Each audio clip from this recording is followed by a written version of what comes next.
Tô de volta para a parte 2 de perguntas sobre a minha maternidade. Tem tanta pergunta bacana que algumas vão ter que ficar de fora, senão eu vou ter que fazer parte 3, 4, 5, 6, 7, vai ser infinitas partes. Deve ter umas 300 perguntas por aqui. Então, se você quer saber quais são as perguntas selecionadas para o parte 2, fica comigo que eu vou te contar.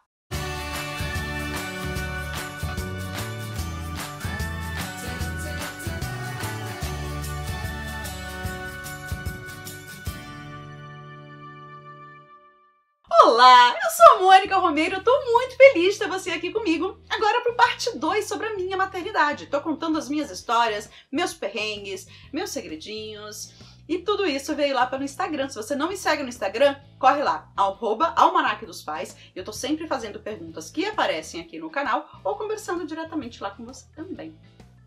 Vamos para a primeirona? A Ticiana Luiza perguntou assim: Mônica, você teve medo de não saber educar seus filhos? Manda beijo para Ticiana de Joinville. Tici, beijo enorme para você.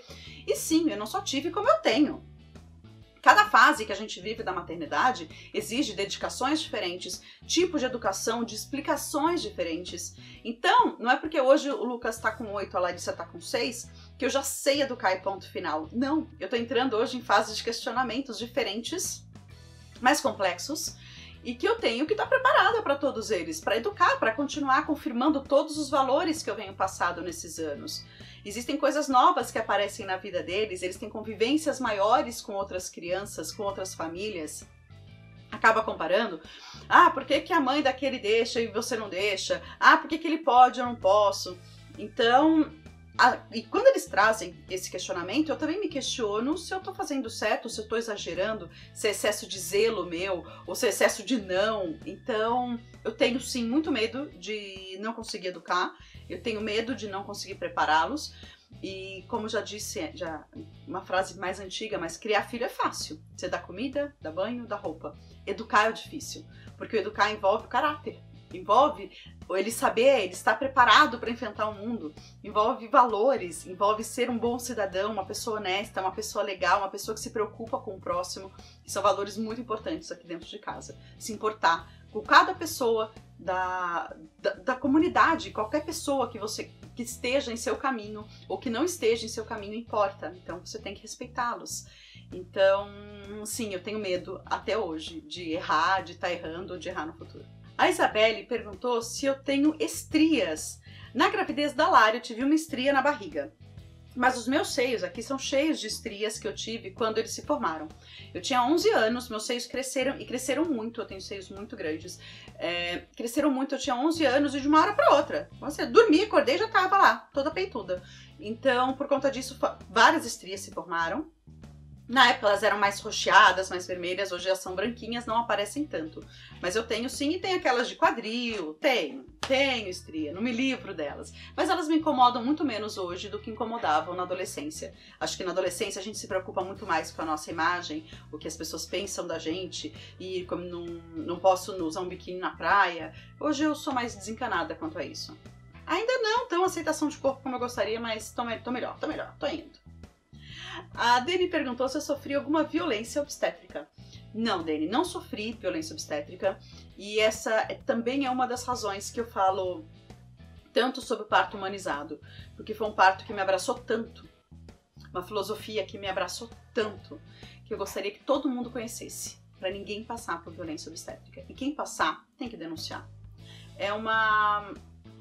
O nome já diz, é uma violência contra a mulher, contra um momento que ela tá super fragilizada e que ela tem uma expectativa enorme de ser um dos melhores da vida dela. Então, não sofri, mas é um assunto que, quando eu sei, me dá raiva. Eu me revolto com a violência obstétrica, me revolto. A Eline perguntou: Mônica, seus filhos pedem mais irmãos?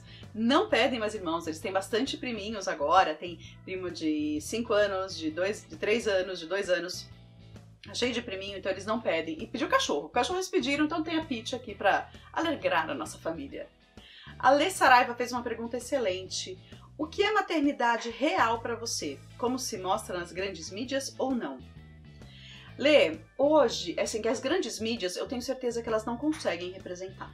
Pra mim, maternidade real, ela é representada sim, tem várias hoje, antes não tinha, mas hoje tem várias blogueiras já, várias Instagrams, influencers que mostram isso, e elas são extremamente criticadas por isso, porque a minha maternidade real pode não ser a sua maternidade real. Por que eu falo isso? Porque a gente vive realidades diferentes. Então, por exemplo, na minha realidade, eu não tive babá para ajudar com os meus filhos, mas tem mulheres que têm babá e nem por isso elas deixam de viver a maternidade real. A maternidade real é aquela que você tem medo, é aquela que você chora, é aquela que você se preocupa, aquela que você se envolve, aquela que você estava planejando sair linda para jantar com o marido, mas você ficou em casa de pijama ajudando seu filho que está doente, que está passando mal. Tudo isso é maternidade real. Eu acho injusto, às vezes, a gente julgar a maternidade de uma pessoa ou de outra pelos nossos parâmetros. A gente tem que tentar se colocar dentro da realidade dela. E não é só porque uma pessoa tem mais condição ou menos condição que isso transforma a maternidade dela numa coisa mais simples. Então, a maternidade real, para mim, é a gente tentar se colocar no lugar da pessoa e entender que por mais facilidades ou menos facilidades que ela tenha, ela vai passar por dificuldades. E essas dificuldades nem sempre ela compartilha por vergonha, por medo de ser julgada. Eu mesma, tem coisas às vezes que eu divido com vocês e tem pessoas que me criticam. Às vezes eu dou uma dura maior no Lucas ou na Larissa porque eu tô muito irritada, eu tô muito brava. E eu dou uma dura porque eles estão fazendo alguma coisa inadmissível pela milésima vez que eu estou falando. E eu falo assim, nossa, pega leve. Então, peraí. Uma coisa é você falar, pega leve, porque você tá achando que eu estou nervosa e eu tô precisando me acalmar. Outra coisa é você falar, pega leve, porque você quer dar pitaco da forma que eu envolvo meu filho. Isso também machuca. Então, muitas pessoas não colocam a maternidade real nas grandes mídias ou em qualquer outro lugar por medo de julgamentos e vários outros medos que a gente vive muito com eles. A gente tem expectativas tão diferentes, principalmente da vida do outro. Mas a maternidade real é aquela maternidade que cada uma vive. É o medo, é a dificuldade, é a felicidade. Então, não acho que a grande mídia consiga representar todo mundo. Pode representar uma parcela, mas ela não consegue representar da mesma forma que as influencers também, elas conseguem representar uma parcela de pessoas que têm uma maternidade similar. Mas não quer dizer que não seja real por conta disso. Além disso, a gente entra num outro assunto muito mais complicado, que são as pessoas que mentem sobre sua maternidade exatamente por medo de julgamento. Então mostra uma família sempre linda, feliz, tudo dá certo. Teve uma blogueira que foi desmascarada lá nos Estados Unidos, tem uns 3 anos, ela com 4 filhos, corpo sarado, e vamos lá, que dá, porque que lindo, que meu filho, que come tudo, não sei o quê. Flagraram que ela tinha 3 babás, que ela não mostrava dentro da realidade dela, pra mostrar que a maternidade dela real era uma maternidade maravilhosa, todo mundo pode. E não era bem assim. Então tem pessoas que mentem sim sobre a sua maternidade, seja para vender isso como uma imagem perfeita, seja por vergonha, seja porque é o que ela gostaria, mas não consegue. E esse que eu acho que é o grande perigo. É que nem as pessoas fitness que tratam foto para colocar no Instagram e você acredita que pode alcançar aquele corpo. A maternidade real é uma coisa que existe, mas a romantizada, ela é inalcançável. Você sempre vai se frustrar em algum momento. Falei pesado, né? Mas é que essa página de maternidade real mexe um pouco comigo. Porque quando eu vejo pessoas vendendo uma imagem tão bonita, tão perfeita, de família de comercial de margarina, a gente sabe que não é todo dia assim. E o que eu mostro pra você, por exemplo, no Instagram, é 5, 10 minutos do meu dia. Você acha que em 5, 10 minutos do meu dia você consegue ver toda a minha maternidade? Obviamente não. Obviamente não. Então, às vezes eu fico meio chateada de pessoas venderem como se aqueles 10 minutos fosse o resumo da vida dela. Não é mesmo. A Jeane perguntou qual foi a fase que eu mais gostei da maternidade até agora. E qual foi a fase que eu menos gostei da maternidade até agora. Eu vou começar pela qual que eu menos gostei. Eu acho, depois de eu ter vivido tudo isso, tá?